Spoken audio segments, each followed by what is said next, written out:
Hey guys, welcome back to my channel. Before I go on, all you need to do is subscribe and put the notifications on, because your girls are always back on Wednesday, and today is no different because I got me a special guest and I'll let him introduce himself. Hello guys, my name is Eli Mwenda. I'm a menswear, fashion, lifestyle blogger and entrepreneur, and I'm also happy to be here. Ooh. Yay. So, as you can tell, we sound quite similar, and what I usually get, I don't know if you get those DMs where like, oh, how's it been moving back? And all the time, yeah. So I wanted to do this video with someone from the same area as myself who can share like the experiences. I've been here longer, which we'll go into it in the video, but like how it has been since moving back. So for those who follow me will know that I think my third year was December, so I'll be fourth year this year. And so you've been back for how many months? 2 months, but before this I was here for 4 months. So okay. So you've been 2 months consistent. Oh yeah, but you just went away for Christmas. Exactly, Christmas, New Year, I was away for like 2-3 months. Yeah. Okay. We'll call it 6 months in total. Okay. Yeah. Okay, so you have a good amount of experience, and you're fresh, so it's even better, because my experience might be a bit outdated and also different, because what the challenges I probably experienced at the beginning might be the same, might not be the same. So how would you say, right, so for those who don't know Eli, and you're failing if you don't know Eli, you need to follow him. I'm gonna put details of his YouTube channel. So he put out a video. He put out a video about like his journey in like living and growing up and stuff. Yeah. So I remember, was it 2 weeks? Just a little brief for my lovers and friends. A little brief of like your journey, like. Yeah. What? So my journey as in. Yeah. So UK and Kenya, like. So you grew up here. Oh, 2 weeks is in how old I was. Yeah, you were born. Right. Yeah. So I was born in Nairobi. Yeah. And then after 2 weeks, like we bounced. So I still like to say the bit that I was born here. That's what I like to hold on to. Like, yeah, I was still born here. It counts. It counts. So, do you mind if I say your age? Yeah, sure. Okay, so he's 26. So, he's not. No, he's Kenyan by blood, right? He's fully anyone. Anaongea Swahili. He's fooling anyone if he's, but I mean obviously because you've grown up in a Kenyan household, you will have your Kenyan traits and stuff, but you will be more, do you realize now that actually you're more English than you you thought you were? Yeah, but also I've sort of tapped into some weird Kenyan that was within me that I didn't know. Which one? I think like I've never really had to haggle and stuff, right? But like here I was like, this is just coming like naturally to me, sort of thing. Yeah. Okay. That's the main thing that I've realised. Okay. All along. Okay. Yeah. How would you define, because I would say for you, like Kenya is a completely virgin ground, and like for me, I used to come back and forth, and so when I actually moved, it wasn't like I've moved. I didn't feel like, oh my god, I've moved to a new country. But for you, it can feel a lot like that because, so you've actually never lived here. You lived here for 2 weeks. Yeah. Wow, that. It's actually an infant child. How would you define like living here so far? How's it been? Yeah, okay, so for me, before like coming back for a long time, I'd come maybe 3 times before that, and each time was like a 2-week holiday, right? So last year was the first time I like immersed myself into like Kenyan culture and appreciating it, because I was a bit older now, because before it was a bit like we're going there for Christmas type thing, right? Yeah. So coming has been, it's been like a Wakanda experience, right? So it's like I've heard about this place. let me land. So I've heard about this place. I promise there's no zebras that are gonna come.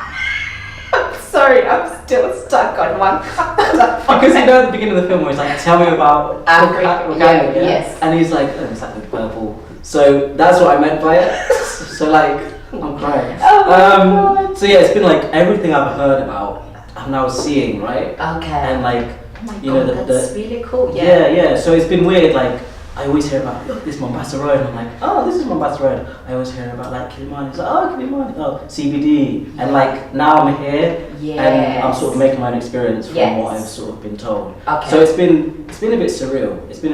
Yeah. this is so cool. Mhm. So, Yeah. do you feel like you've watched all these films about what people define Africa to be, and now you're like, well, they've either misconstrued a lot of things, or there is some truth to some of it. Like, is it a bit like that? It's definitely like that, and I think especially like seeing, there's a certain perception of Africa, right, in media away from Africa, and you don't get to see the nice shiny buildings and like the nice cars, and people just living like normally. Like, it's not as drastically different as how they show it on media. If that makes sense. Yes. So like, I've realised here, there's nothing I can't not get. Like, nothing I can't get that I normally get like back in the UK. Yes. So yeah, that's been a really pleasant surprise that I can just carry on life as normal. There's no. That's so cool. Have you travelled around? Like. My schedule's been mad, but I've done a bit. Like, when I first came, it was more holiday, so I did like Mombasa. I still need to do Naivasha. But like, I've got stuff I want to do. You go to Nakuru. Nakuru. Yeah, but you go to Nakuru. Why don't you make your trip? I know, right? I just drive through there and always get called over by police, but I've never gone there. Like to visit. Okay. Yeah. So, but I do want to. Okay, cool. What's been the negatives of moving back? Or like living in Kenya? It's just been corruption and dishonesty for me. Those are the two things, and like, just because of my personality, those are things that grind me so bad. Like, I can't like comprehend it. Like, even, I don't know, acting in that way, like trying to finesse someone or like paying someone off, and that stuff really gets to me. Just from my upbringing. So that's been really hard to sort of watch, not even take part, just even watch it happen. And to see it as the norm. As the norm, like, that's the main thing, right? Yeah. And you just got to accept it for what it is. Exactly. Yeah. What have been the positives of living in Kenya? Positives. Okay, weather. We can't ignore the weather, right? Yeah. It's ridiculous. Like, every day, I'm like, it's not raining. Okay, yeah. Yeah. So that's like, even I was just saying to CJ, I was like, it's gonna rain. Yeah. So like, but it always does this. It shows it's gonna rain, then it doesn't rain. Yeah. But we had a conversation yesterday. I was saying 10 months of sun. Literally. Yeah. It's true, because like, I had a friend who in UK, literally the doctor recommended her to go on holiday as the cure to her back problem. She had such a bad back problem, she had to use a walking stick. Because UK, we don't get sun, it's the opposite. So 100%. And he was like, I can't give you any more medication, you need direct sun. So I feel you. It's a thing, like, it's a thing for sure. Yeah. Okay. So did you mention a little something like you're a brand ambassador for something? Did someone drop that? No, you did. Don't get that name drop. I think Mr. Eli here forgot to mention that he is a Marini man. Hey! Try it. Hey! Try it. We've all seen the pictures. Which ones? ones? There's something defined underneath this shirt from House of Eli. Hey! So someone has only been here for like 6 months, let's say, and probably in those, by the way, in that period of your 26 years, how often did you come to Kenya? Every 2 years, did you say? I've been 3 times, like, in my 26 years. So yeah, it's very new. Okay. Yeah. Okay. So this is even better. A great, even better segue. So only been here in Kenya 3 years, and I mean three times visiting, and then now you've been here for 6 months, which means that you're really brand new. Like, so for someone who to actually be a brand ambassador for a Kenyan brand is like an incredible thing. I hope you're proud of yourself, because that's just literally very incredible. Yeah. And so there's someone out there who lives in UK like we did, and is thinking, oh, I want to move back and what have you. Like, what would you equate? Like, how did you become a Marini Naturals brand ambassador? So this is what I like attribute it to, right? This is now the world of the internet. Okay. And for a long time when I was in the UK, I was being a blogger without realizing I'm being a blogger, right? I was just doing that. So I've done the 3 years of taking pictures for no real reason apart from liking it. Yes. And the fact that sort of transitioned into something that I can actually have a working partnership with brands and things like that is incredible. It is incredible. If I was to say to somebody from the UK, you said that's thinking about coming, right? Yes. That's in the blogging world or just in general? And just in general. Just like, in general. Like okay, we can talk about blogging, or because that's what you know. Like, what have been the things that have helped you? Even not, Marini is not one of the successes that you have. You have other things that people may know about, and some that don't need to be in public. Yeah. So what would you attribute those moments of achievements in your 6 months of being here? Yeah. I think sacrifice and consistency. Okay. That's my two things. Sacrifice in terms of, like, I can say no to a good time because I know that I can sit there until no to AM. Mercury, no kizza. No kizza. So yeah, I'd say that. I'd say that's something I've only learned recently as well. Okay. But that's what I'd say. I think I said it in another YouTube video. Yeah, just being okay with sacrificing something for something you want, type thing. It's not been directly linked to this, but I think the consistency of even like doing pictures and stuff like that. Sometimes I've not done something else just so I can go and like make content. That's in that world, but also. I do like many other businesses, and that's a trait that in them I see more evident. Blogging's a bit different, but there I see it more evident, like sacrificing time, especially as a currency, and using your time more effectively. Time is money. Yeah, 100%. Yeah, it's absolutely, and you have to use it wisely. You said a second point. You said sacrificing and consistency. That's on the blogger's side, and also in business, yeah, 100%. Yeah, so yeah, just consistency. I think like. I'll agree with you. So for me, like my journey of life in my 3.5 years, of being here has without a doubt been about consistency and constantly putting myself out there and putting what I do out there, so that when people see or like if an opportunity comes, it's me they'll think of, 100%. And it's me that they'll recommend. And I think that's it. Like right now, you got called for an event for Bata, and that's probably because you consistently put out your stuff for fashion. So when they're looking for people who in Kenya who they can call to kind of add weight to the event, they will think of you. Sure. And so when you attend those events, then other people think of you. And I think I would say the same thing too. Like if I was to advise someone in excelling in business, and even if yourself, because you're here in 6 months, the only other thing I would say, adding on to that, is network. Yes. Network. Can I say it again? Network. It will build your net worth. So you'll connect with me, I could lead you to another job, and your wallet gets thicker, and then that opportunity leads to more. So the more you network, the more your net worth increases. And so if for anyone actually who's thinking of moving back, those would be the 3 key things. You need to sacrifice.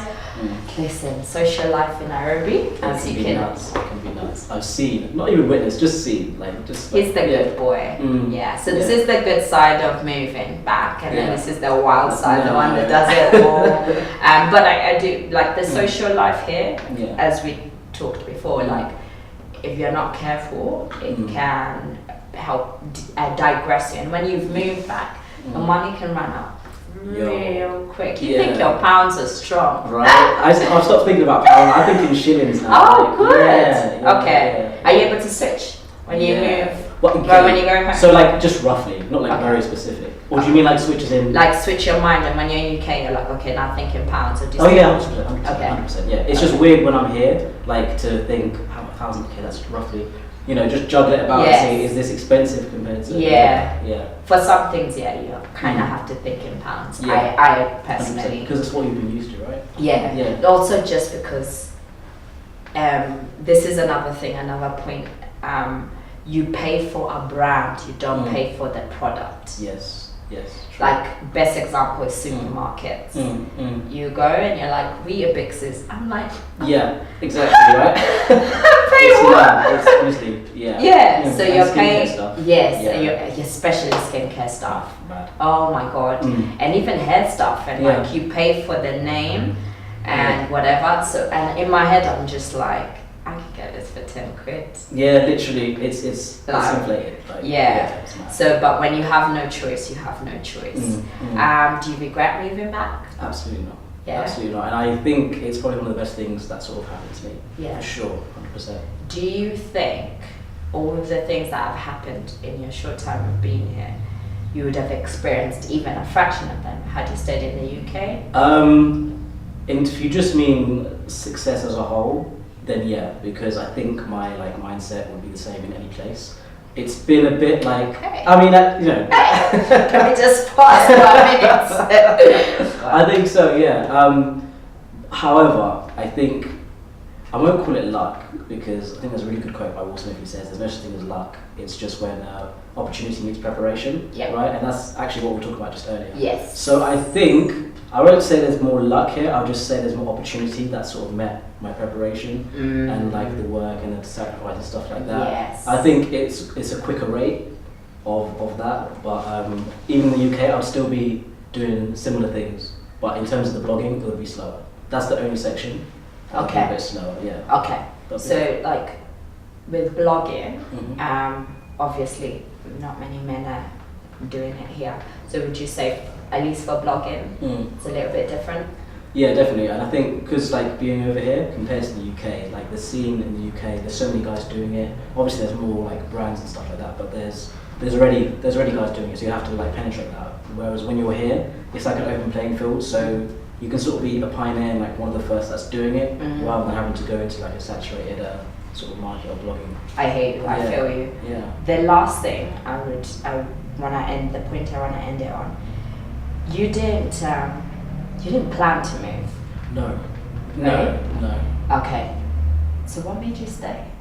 So okay, so it started as a holiday. It was like a holiday. We did like Dubai, then we did Kenya, and then so I actually had a flight booked back, and I just didn't get on it because there was like a few things that we were doing, and I was like, I could go and then leave it to other people to do, or I could just not get on the flight and sort of stay and then carry on. And then as soon as I sort of made that decision that, you know, I'm not going back today, and I was like, okay, so I now got all the time in the world, right? So that's sort of how business accelerated, because it would have been slower if I was like, could you do this for me while I'm over there? You know, it wouldn't have worked, yeah. Okay. So it was organic, but Spontaneous. Yeah. Okay. So you're not like me who planned for a whole entire year. Mm. So then if you were to tell someone, okay, so someone wants to move at the end of the year or next year, what are the key, I don't know, let's say 3 things you would tell them to make sure that they try and figure it out before they move? I think number 1 is have a plan. Like have a plan. Don't just, I think we talked about this the other day. Yeah. Don't just come, land and be like, okay, got some money, got some time, because it will just blow, right? Yes. So have a plan and have a bit of a structure as to what you're doing. Yeah. Maybe for a few, I think you said you did a year, right? You Yes. did a plan. Yeah. That's really good. Yeah. So I'd say even just 6 months is maybe even good enough. Just a rough skeletal plan of what you're doing. Yeah. Number 2 is the money thing you mentioned. Like it can run out quickly, because you can think, if you keep translating like, oh, it's only this much pound, if we're saying just from the UK, it's just this much pound, appreciate the shilling before like, you know, you just start letting yeah, I'd say that. That's true. Final thing. I would just say, this sounds really bad, okay, but I'll just say like be a bit careful. Be a bit careful of like being taken advantage of. Yeah. So just have conversations with people that have been here a bit, or even people that have moved back like to the UK, because there's stuff that you don't know because you've not been on the ground. Yeah. So yeah, even before like we came on holiday, just on the holiday side, we'd already like been talking to people and stuff. And sussing things out. Yeah. I agree with you. What I'll say for the money is when you're planning, don't just try to plan money for your time, whatever time you're going to be here, but also think about your transport, think about your social life, think about your social life, your rent and all that, and have that in mind. Do not, what I will say, what I didn't mention is I didn't just, even though it took me a year to plan, I came and tested out my plan. Right. So that's what I would say, like come and test out your idea. Don't do it for a month. A month is not long enough. You need at least 2 months to kind of see, can I fit into this area and test it out, and then once you've tried out those 2 months, you must move within 6 months. Like if you're taking longer, don't even move. Just don't bother, because you have to start the process again. And it's a continuous. Okay, cool. So you're here for a while at least. I think the rest of my life I'm going to be bouncing between the two. Okay. Like, there's no way I'm just going to like go back there. You've got the African back. Yeah. I'm not going. Yeah. They say home is where your heart is. 100%. So it's 100%. never, it doesn't necessarily mean where you grew up or where you were born. Yeah. It's just where you feel your heart belongs. And I hope you find it. No, I've been enjoying it. Yeah? For sure. Thank you so much. I really appreciate Thank you you coming. Mm-hmm. And I hope it helps you. And if you guys want to ask us questions, you can always contact us if you want another video of the two of us. I'm down. No, yeah, you're done. Yeah. We'll figure out. I might do one a Swahili challenge. Oh, we have to. I thought I was going to escape that. If you're interested in that, please leave a comment below. Thank you so much and have a great day wherever you are. Bye.